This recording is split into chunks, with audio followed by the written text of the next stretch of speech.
Hello, everybody, wherever you may be. My name's Larry. My call sign's Kilo 7 Hotel November. I'd like to welcome you back to my shack for a very short edition of Ham Radio Live. We'll call this one show number 104. I'd like to ask you to please hit the subscribe button along with the bell icon. Subscribe button helps people find us here on YouTube. For people who'd like to learn more about ham radio, we try and help people get on the air here, and your help by hitting subscribe helps them find the channel. Welcome to the show. Nice to see you. Today is the 26th of December, 2020. Man, it's almost 27th, though. See by the clock there. And see my dog with his Christmas toy from Santa. He will not let that go. I'm telling you. JP just won't let that go. You know, we've had some great questions coming up on the channel, which have just been amazing about the changeover here. For most people that have followed the channel, they know about the K4 that's coming in January, but, you know, and the 101 leaving. But then the changeover to, you know, what we use in between here, which would be the 7300 or the K3. I can't believe how many people have said 7300 because they're really in between that 7300 or that new Yaesu FTDX 10. And you know, it surprised me. It really is. It's interesting how people see that as the same radio or the same price range, you know, kind of $525 apart last I saw. And that was today because Gigaparts dropped the price on the 10 to $1525 from $16.99. So, you know, there's the first price drop.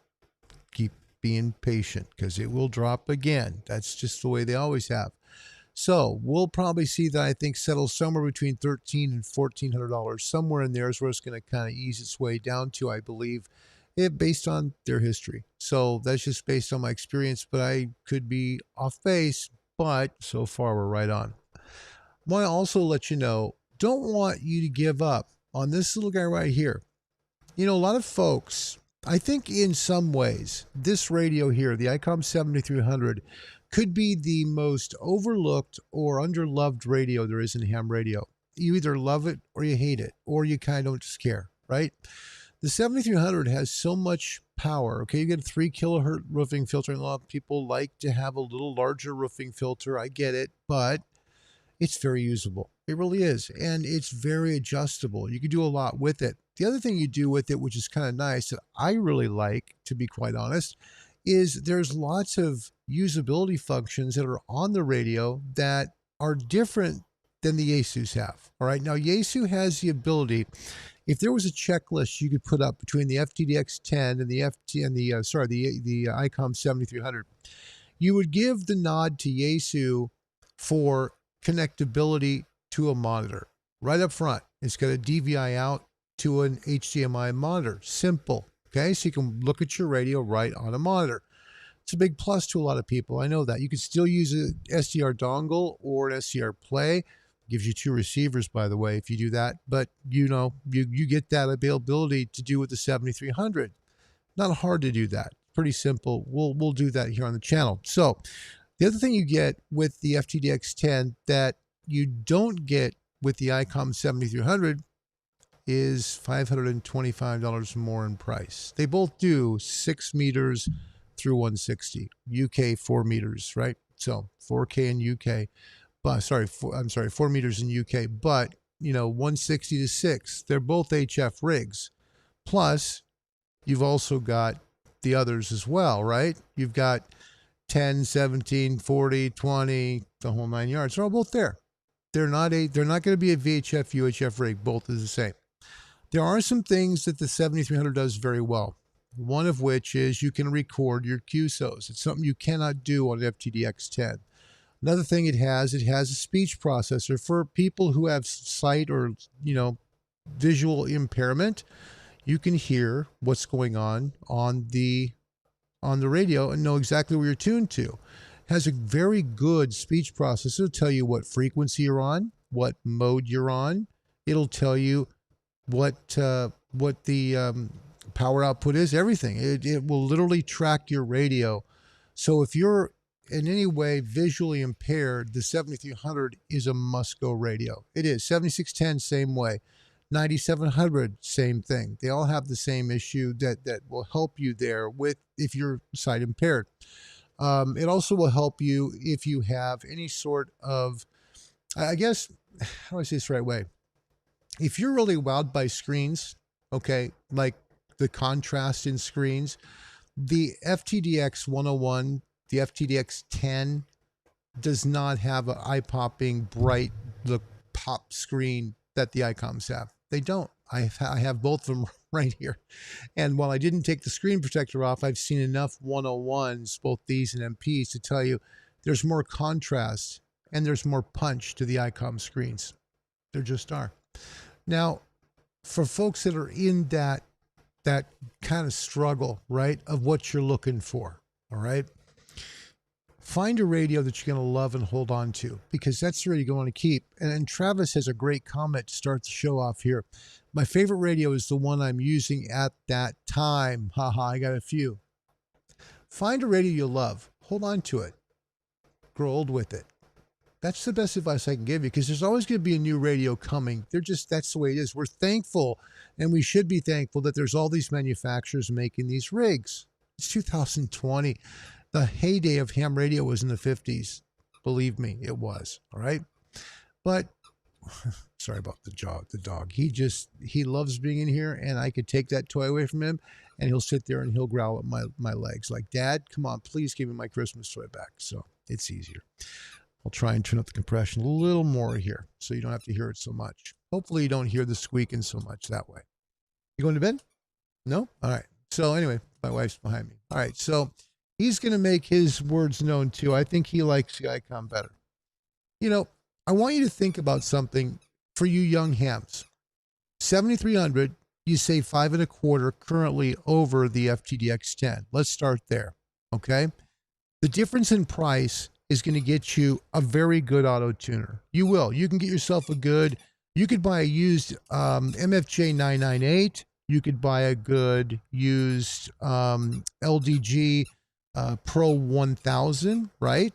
So almost legal limit, but the 998 will get you to 1500 watts. Okay, so that gets you now your radio, your good HF radio that's brand new, plus a good auto tuner, okay?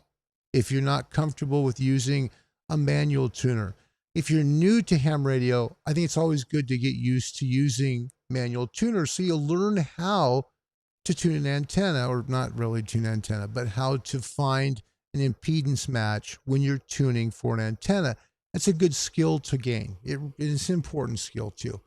The other thing is when you're looking at building what you want, don't lose sight of your goal, okay? The number one thing for your radio station before you even build it is to have a plan. That's number one. Your antenna is the most important thing you need in your shack, period. And that's the one thing that's outside your shack. So make sure you think your antenna first. Go from top down. Best advice I can give you. Your antenna is the most important element to your whole radio station. If you don't have a good antenna, it doesn't matter how good your radio is, because it won't work well. It won't. Let me show you something. And this is a great example. I haven't been, and this is not to knock one antenna over another. I don't want you thinking that. I want you to see the difference in what you get, right? So we've had some terrible storms here. We've had some really bad storms, and I have some antenna work to do. That's what you do sometimes, you know, when you maintain your verticals or your dipoles or your directionals. You have to maintain them, right? Let me show you the difference in something real quick. On the 7300, it's got a really neat thing that the FTDX 10 doesn't do. You can check SWR. Let me show you real quick. Let me back off the compression now that my dog's not chomping on that dog toy like crazy. Oh my gosh.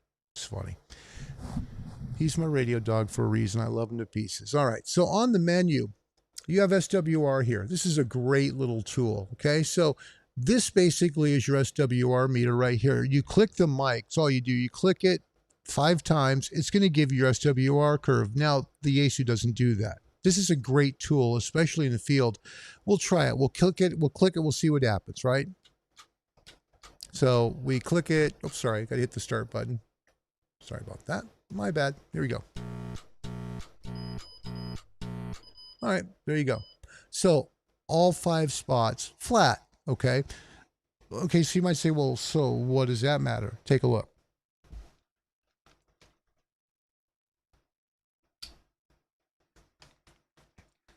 I have a third antenna up. It's too low. It's also too short. Watch now. We're going to clear it. Now we're going to do it again. Watch. That's unusable. Totally unusable. You could have the FTDX 10 and spend the extra 5.25, okay? And have a crummy antenna and have a bad Radio Shack. That's the whole point. If you're looking budget-wise, buy the most radio you can with the money you have left after buying a good antenna and good feed line. That's the truth. That's why I love the 7300, because it gets you in under $1,000. It has a warranty.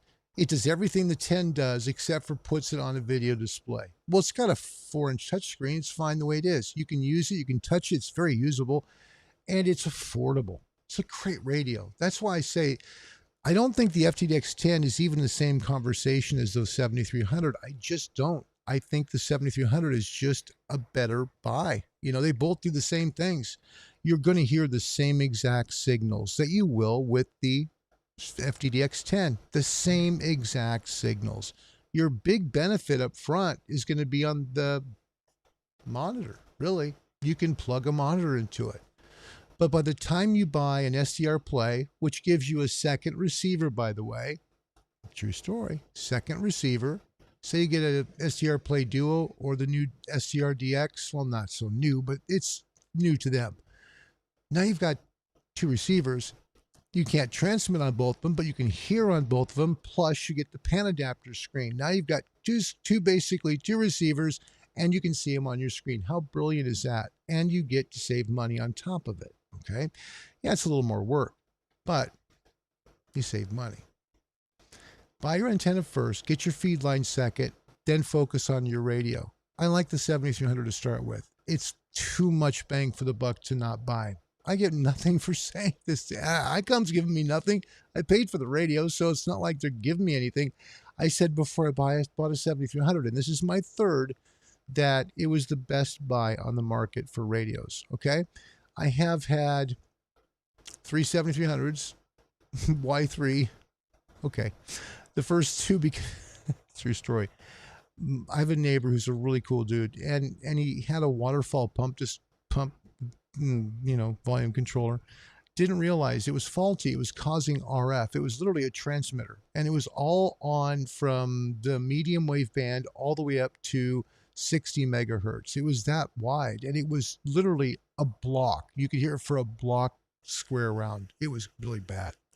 So the point is that it's a great radio. Okay, so this is my third 7300. This one I'll keep for sure because I know the problem's been resolved, and now it works brilliantly. Okay, I've had the Yaesu FTDX 3000. I've had the 101 MP. I've had the K3, the 5000. Let's see, the Kenwood 590 SG, and the Flex Radio 6300. So I've had quite a few radios in that time. If I were to pick out my favorite of that group, probably, I mean, I like the 101 a lot. I do. I like the 101 very much. But I think at the end of the day, it really depends on what you have for, your antenna. I mean, buy the most radio you can. If your hope is to run power, okay, to get on your feet in the hobby, running power, amplifier, you're going to need a good tuner to do that, because the tuner inside these radios won't cover the amplifier that's going to run power. You're going to need an antenna tuner for 2 reasons. First, to maintain your SWR, but second, to take in that SWR feedback, essentially the load coming back from the antenna that could destroy the finals of your amplifier. Part of an antenna tuner's responsibility is to help diffuse all that excess energy so it doesn't hurt your amplifier. That's important. That's why you need that tuner. So radio, tuner, antenna. Okay, now you've got your tuner, your antenna. you're waiting for your amplifier. Every bit of money you save helps get you to that amplifier. But here's a big but. If I were to give you the best advice I could, I would tell you, instead of buying the amplifier, buy a directional antenna. Seriously, buy yourself a hex beam. You don't need to buy a huge, opti beam or a giant, Yagi for 40 meters that you need like a giant tower to, erect it up on. No, just get yourself a nice hex beam. It's a directional antenna that you can buy affordably. It'll get you on the air and get you gain both in reception and transmit right off the bat. That's the best thing you could do. You have better transmit and better receive then. That's the best advice, okay? From there, you can always add power. Now you've got power plus a directional. You're solid. You really are. So the FTDX 10 versus 7300 question is really difficult to answer. First of all, because we don't know the specs in the FTDX 10 yet. But second, we do know a lot about the 7300. They've sold tons of them, and they're really good radios. They really are. Ask Rob Sherwood about it. Rob Sherwood does his, for those folks who are new to ham radio, Rob for decades has tested receiver IMD, okay, which is intermodulation distortion. Basically, 2 kilohertz space between two signals. How much do they bother each other? So, well, or better yet, how does the radio select better between them, okay? Rob loves the 7300. He loves them, okay? And there's a reason for that. They are a good radio. They are. So we need to stop, I guess, finding the next radio that's going to beat the 7300 because it's already a great radio. Just accept that it's a good radio. Look at what else is out there. And from there, make your decision of what best fits you. If you want a screen, well, you can do it with a 7300 and still have money in your pocket, or buy the FTDX 10. Sean, great to see you. And Robert, thank you very much. Sean, with great advice. I have a very nice off-center fed dipole and RG8X coax feeding it, leaning towards 7300 because of the cost. What's your experience with the noise reduction? It's watery. It's a little watery, but you just don't push it too much. Let me show you real quick. I'll give you a good example of what it sounds like. And this is the 7300 here. And we had a signal here earlier. Let me go to 7180. There's a good signal at 80. Hang on. Let's unlock this. Sorry about that. Let me get this unlocked. And we're trying to do our best to unlock the screen. Just because, oh, I know why. Sorry. It's been so long since I used this. I'm learning it. I'm learning it all over again. 07.177 megahertz. See? LSB. That's nice for people who are blind operators. That's really nice. So we got someone at 7180 that was pretty strong earlier. Let's see if they're still here.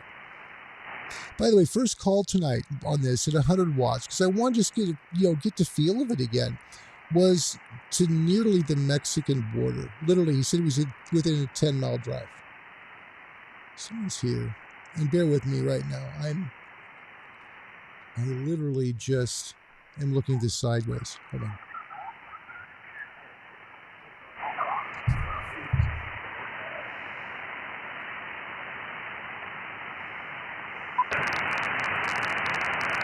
Okay, so there's noise reduction off.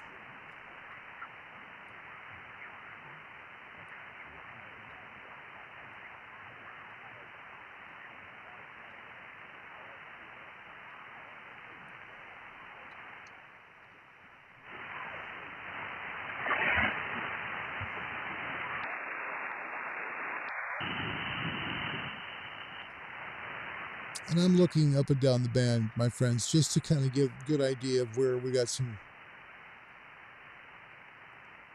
signals here. Hold on. Something right about here.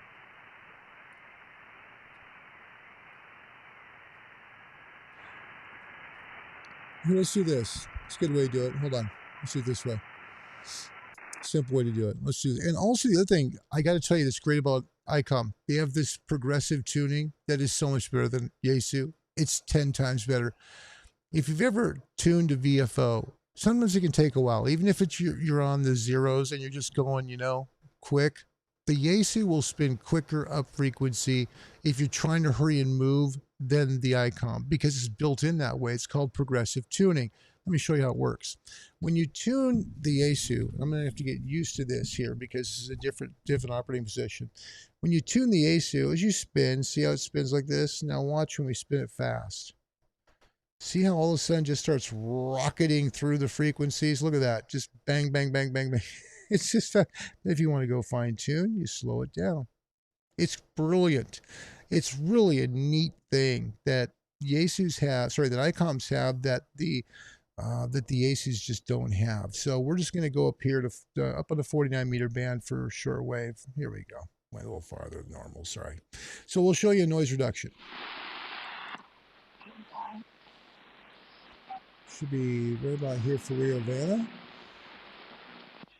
Of the 134th Saxon Infantry Regiment. How marvelously wonderful what house change it was. When professional football returned, there's noise reduction right there. Good question, Sean.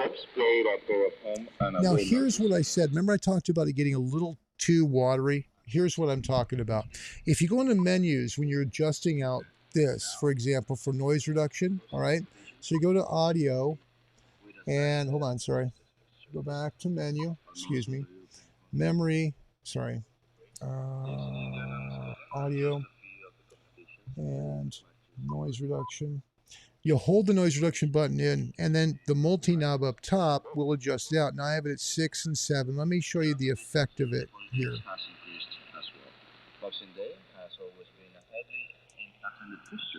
Here how it changes. See how it changes? To be at the ground on December 26th. Similar to how there's about church goers in a so that's fully maxed.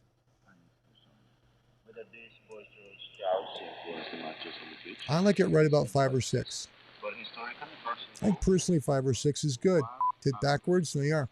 Okay, the other thing that the ICOM does very well, again, I showed you the SWR for it, which is great. You can do a quick SWR scan of your band. The Zygoos do that too, which is nice. But what I love about this radio is it's got so many features that I didn't have in my Yaesu, to be honest. In fact, it took the 101 series to bring standard CQ calls recorded. Really, you had to buy an extra card to do that on the 3000s, the 5000s, the 12,000s, the 1200s. Those all were an extra card that you had to buy for those radios. It didn't come standard.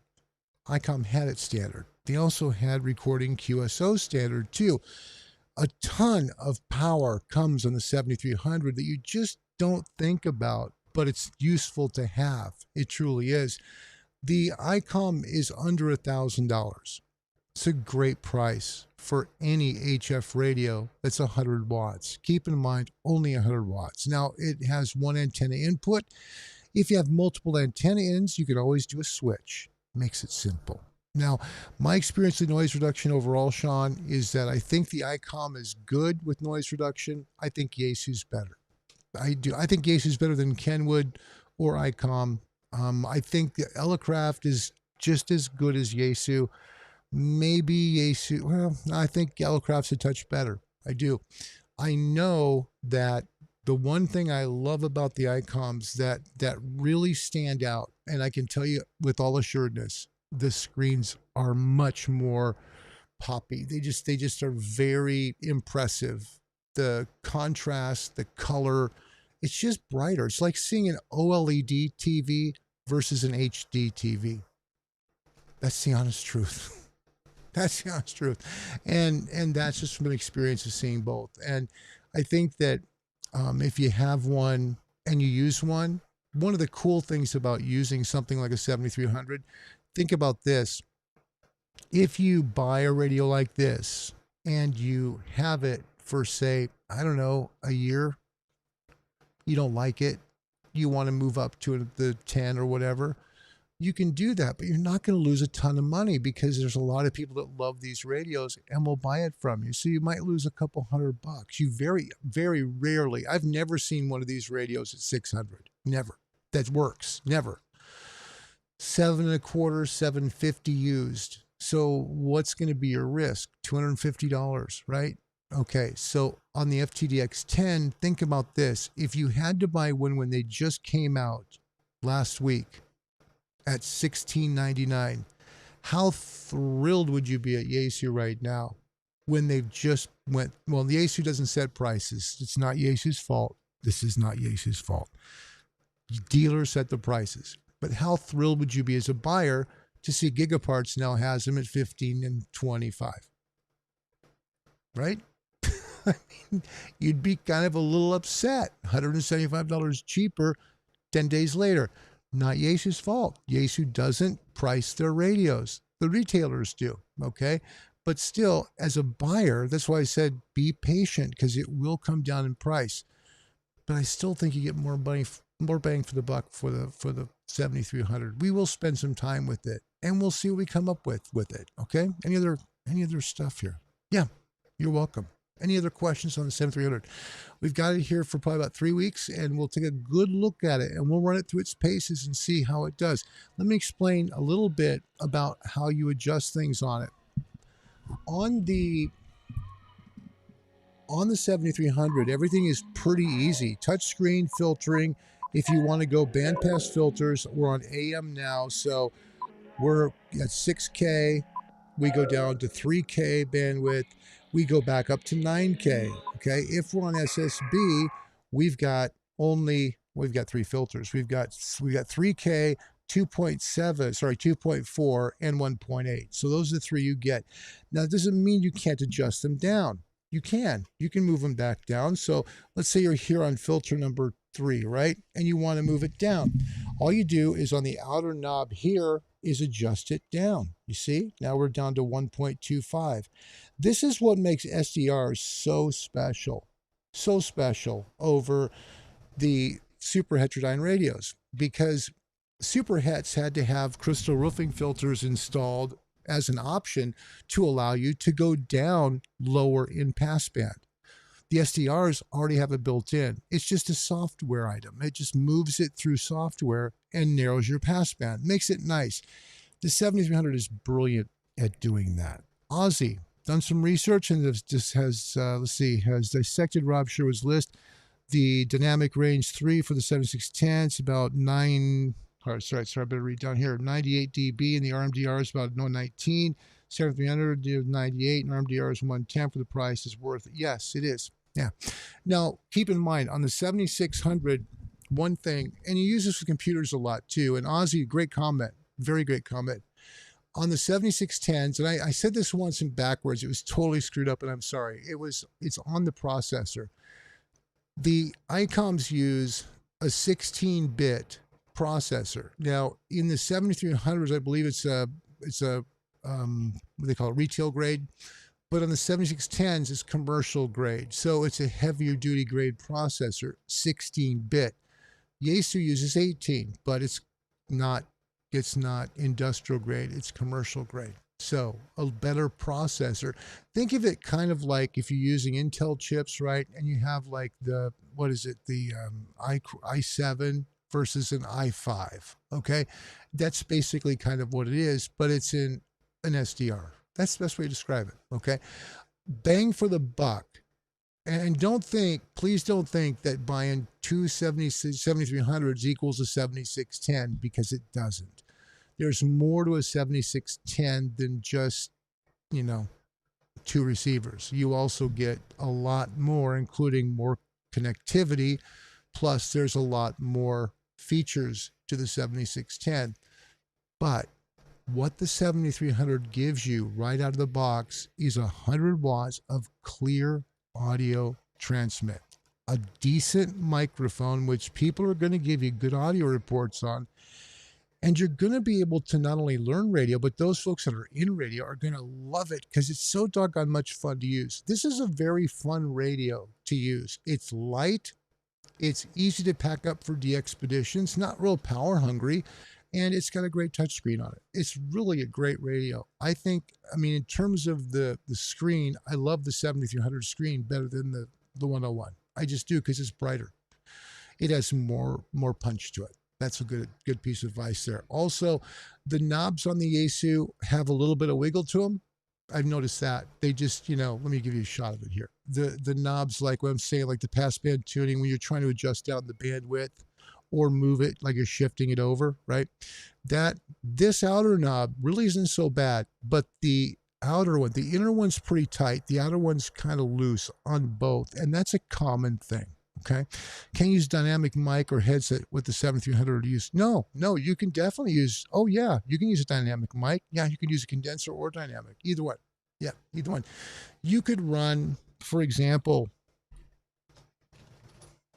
if you want to run even like one of these, if you want to run an electric voice, like a really high-end mic, just get Heil makes it, W2ENY make the same thing. W2ENY's is not as heavy as this, but it's still very good. You just select if you want the foot pedal or if you want the finger switch. And basically you just set one end into the rig. It has the correct connection. And then you put one in your XLR in the back of your mic. And then you take the the 1/8 inch, quarter-inch jack, pardon me. Let's get that wrong. I don't know why. Anyway, that plugs in here because these are two cables, okay? There's really two here. The first one is simply from your XLR to the radio. That's one. And then you need to be able to key it. And the way to key it is through the second cable, which is your 1/8 inch jack, your quarter-inch jack, which goes to the hand switch. It's easy. Yeah. You can use anything you want. It's good. So let's see here. Sean, Scruffy Page, welcome to the show, buddy. Nice to see you. Oh, nice. Jealousy sets in, but in saying that, I'm waiting on delivery of my FTDX 10. Hey, you know what? That's okay, man. That's totally cool. Look, I believe everyone has a radio out there that they are going to love, and that's all that matters, right? That's all that matters. Doesn't matter what it is. I think there's a lot of good to the FTDX 10. I'm not saying that it's a bad radio. I'm saying that cost per pound, the 7300 is the best buy there is in the market, period. But one thing I love about the FTDX 10, man, you can hook it right up to any size monitor. If you want to run it on a 75-inch XDR Sony, man, plug it in. It's good to go. You imagine seeing a waterfall on a 75-inch screen TV? You can do that. No kidding. It's got it right on the back. So it's really cool. Yeah, Scruffy, I think you'll love it. I don't think either radio is going to hear a signal the other one won't. It just depends on what you want. That's all. And then just keep it, have fun with it. That's the best part of it. For me, the K4 will probably be the last new radio I buy in my lifetime, simply because it's too expensive not to. But really the main reason is because the connectivity. I just really need to be able to use it downstairs so I can relax and have fun. By the way, real quick note before we go. When I first turned this on, just doing some audio tests with it, because I wanted to make sure that I was, I had my ALC set right. I got a call all of a sudden right away from just barely north of the Mexican border at 5.9 at 100 watts, and that's on the 7300. That's about a 950 mile jump at 100 watts, and conditions are iffy right now. So not great, not awful. They're iffy. That's pretty good. 100 watts. So this is a great radio. The FTDX 10 is a great radio. The Kenwood 590 Sugar Golf, great radio. The 991A by Yaesu, great radio. Those are all in that $999 to $1,525 range. All of them are. Even the FTDX 3000. I'll tell you, the FTDX 3000 is an excellent radio for the money and great DX. Again, crystal roofing filters, because it is a super heterodyne radio. Okay, remember, super hets have crystal roofing filters and crystal filters in them, and the SDRs don't. So SDRs infinitely adjustable, simple, with no extra filters to buy. And you might be saying, well, wait a minute. What about the FTDX 101s? Keep in mind they're a hybrid SDR. They use super het incoming frequency that's set at 9 megahertz. Okay, so it's set up through a super het 9 megahertz reference frequency. That's why you have the extra filters for CW at 300 hertz and then the 1.2 kilohertz SSB filter. It's the only reason why. It's a hybrid SDR. Elecraft with their K4 HD will also be a super het HDR as well. I don't know. We'll see. Don't know for sure I want to go that way. just really excited just to get it. But I love this radio. It's a lot of fun. So Scruffy, enjoy that FTDX 10. Let me know how you like it, okay? It's going to be a good rig for you. I know it will be. And Sean, you'll love it. Use a mic you'll like with it, and you'll notice it right away. Ozzy, yes. They're great. And like I say, Rob Sherwood loves his. He loves his 7300s, swears by them, in fact. And Robert, thank you. Yeah, remember, the best thing is to get a good antenna. You'll always have time to buy a radio, and you'll have the resources to buy a radio, but go backwards. Go from the top down. That's the best advice I can give you. Go from the top down. Good antenna.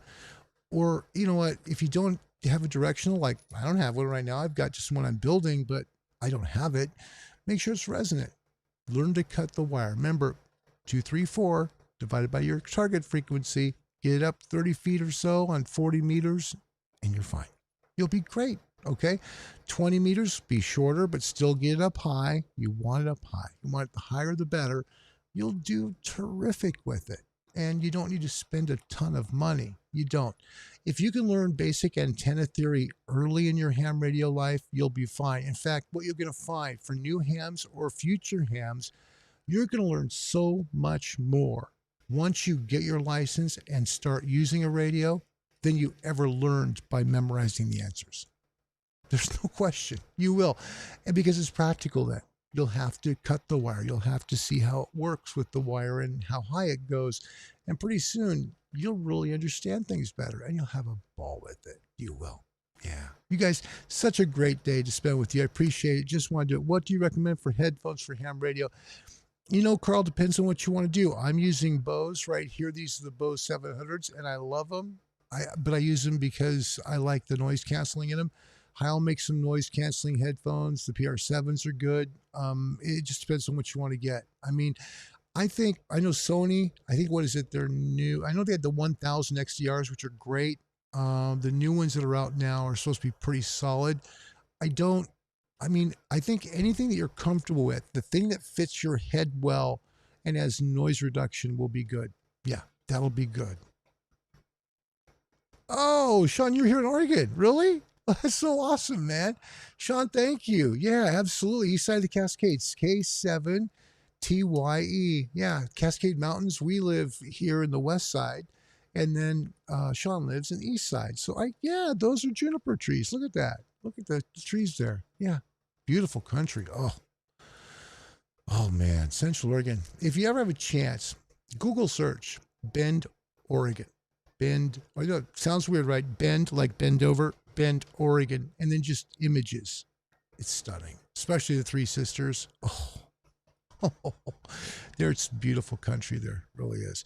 FT897D developed the line problem with frequency display. Same thing with the 5000s. Tons of them had that problem. It is a great radio. Just got your, hey, you're extra. Seriously, you got your extra? Congratulations, man. Ponzi. New extra. Nice, man. Congrats. That's great stuff.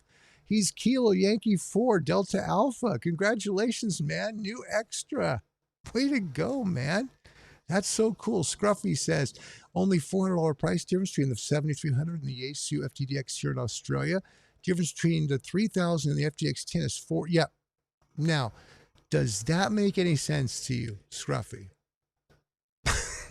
I can't figure out Yaesu. I can't figure them out. I just don't get it. It's like the 101 is what now? Gigaparts just lowered the price on them, right? Okay. Brilliant. Okay, that's okay.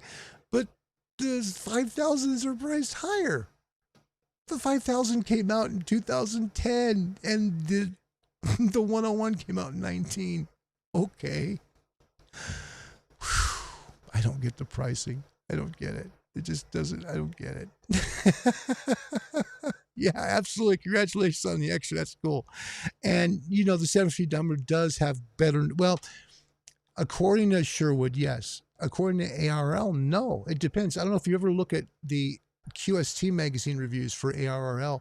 They actually have the 590 SG way up. I think it's number 5. And that's a great radio, by the way. 590 SG looks eerily similar to the K3. Yeah, eerily similar. So I want to make sure you guys understand. I don't want to put down either radio, either the 10 or the 7300. I think that the 10 will never hit the price the 7300's at. It's just at a price that's just so low, but it's not cheap. It's not cheap radio. The FTDX 10 does give you at least $150 in value there by having the display out. Keep that in mind. Okay, because it's going to cost you about that much money to buy the right stuff to get it onto a display. Well, not being 150, maybe 75 to 100 if you want to do it cheap through a dongle. But the point is to be able to do that easily through the back of the radio. The 10 already has it. That's cool. Now the 7300 has its own set of advantages as well, including I think a much better screen. Okay, so I think that's it, bro. We're good. And from Australia, Scruffy. Good to see you, man. Thanks for being here. And to our brand new extra, we have a brand new extra here. You see that? Hold on. Let's take a look over here. We got to get him up here. Ozzy. Look at Ozzy. Allow me to introduce myself. My name is Wile E. Coyote. Genius. Congratulations, man. He's a genius. Way to go, Ozzy. Congrats on getting that extra. That's brilliance. Brilliance in action. All right, guys, we'll see you tomorrow. We'll do some fun stuff with the 7300. I'm so used to saying the 101. So with the 7300, we'll have some fun, and we'll work on a couple of other questions here on the general and on the technician, because you like to help people. We haven't done that in a while, so we'll get to that. Until tomorrow, have a great evening. Sleep well. Look forward to catching up with you on Sunday. Till then, God bless you. Good night, everybody. Have a wonderful evening from the Shack, Kilo 7 Hotel, November. Good night, everybody. Take care.